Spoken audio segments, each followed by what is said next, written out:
first graduating class had 3 students. Second graduating class had around 7 or 8 students. So it was a very slow start. Eventually we had 15 students in the program in the 70s. It went up to about 30 students in the 80s. And when we built the building out here at UC Blue Ash in 2005, we started with 40 sophomore students in the program. Veterinarians legally are the only ones allowed to do surgery, prescribe medications, and they diagnose disease. So really everything else that happens in a veterinary practice can be done by a technician. So they're preparing the animals for surgery, they're doing the anesthesia, they're following up on treatments, they're filling the prescriptions, they take the x-rays, they do all of the health care for that animal. You know, they're working with the client on the education for that animal. The education that we give them provides them really a huge knowledge base to be able to take care of the health of that animal when they come to the clinic. I did a ton of research on all the vet tech schools pretty much within the 3-state area and found that this was the best program because of the lab facilities that we have, board's pass rate, and the teachers that we get to work with are very knowledgeable and helpful. So if your goal is to be a vet tech, I highly recommend this university to do that. Each and every instructor that we have at UC Blue Ash is completely dedicated to the cause and the mission. They understand what the end game is, that we're going to be out and we're going to be taking care of amazing, precious, live animals who need the best of the best, and UC Blue Ash does produce that. The faculty here and the professors that we have really do go above and beyond to make sure that we are understanding the concepts that they're trying to teach us and the techniques that they're showing us. It's not always easy to just watch and then do. Whenever I'm struggling with a concept, I feel like I can always go to them. We have the same teachers throughout the whole program, so we really get to develop a relationship with them, and it's a great opportunity to do that.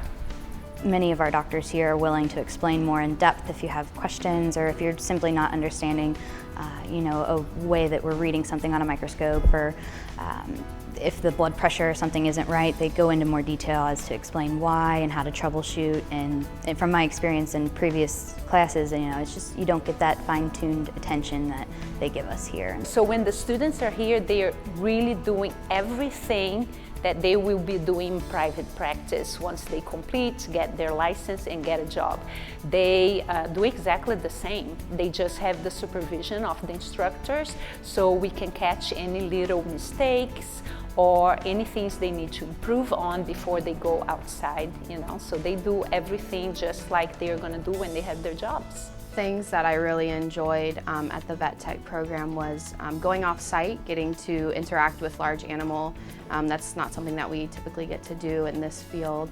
I really enjoyed getting to do the surgery labs, anatomy, working with radiographs, things like that. We would get to work with small animals. We had rodents, rats, mice, and rabbits, and we also have dogs and cats coming through every week that we get to assist surgery with and perform our skills on them.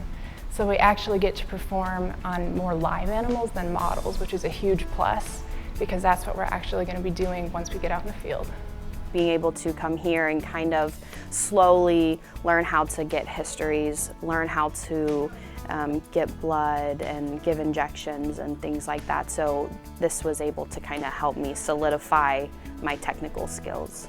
Our advisory board members, you know, the vets that work out in the community have told us, just since we have switched to this model where our students are getting much more of this real world experience all the time, day after day after day, compared to our older model, they have really seen a difference. I mean, our students come out day one ready to anesthetize a patient and do a dental and, you know, see a patient or a client in an exam room. I've seen such a difference in this last 10 years on the knowledge and experience and hands-on that they have, that it's really hard for me to think, well, do I want to hire somebody from another program and have to train them from 3 to 6 months, or should I hire somebody from UC Blue Ash and have them in a week know what we do or so forth, and then have to do very fine tuning, and they are ready to go. As an employer in Cincinnati, it's very important that we have good quality registered vet techs being available in our market. And so having a program right here in Cincinnati is incredible. The National Vet Tech Licensing Exam is required to become a registered veterinary technician in the state of Ohio. They also have to graduate from an accredited program, which we are. And that licensing exam takes place about 2 months after they graduate. The average pass rate in the United States is about 70% each year. And our students have always been above that pass rate. And we're very proud of the fact in the last couple of years, our pass rates have been significantly above that. In fact, last year's class was at 96%. It's so important to have this program here and in such high quality, because we cannot practice veterinary medicine without licensed technicians, right? It's the law. Ohio law is pretty tough. We need veterinary technicians, licensed veterinary technicians, to place IV catheter, to draw blood, to intubate, to perform dentistry, to monitor anesthesiology. We do have a part-time program that we started, and that allows us to increase the numbers of our students because we're doing that at night, and we're doing that in a hybrid model where a lot of things are happening online. But to be honest, we could probably take some more day students.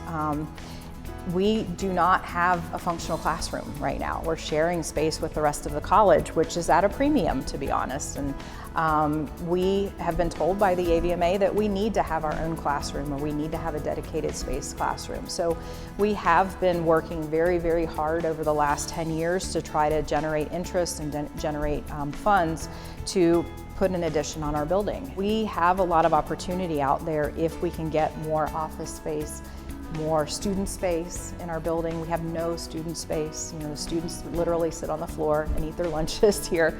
So if we can get a classroom, just a small classroom, dedicated classroom, and some office space, that would allow us to really move forward with 2 or 3 other opportunities that we have on deck that would allow us to meet the needs of the community, I think, in a much broader way.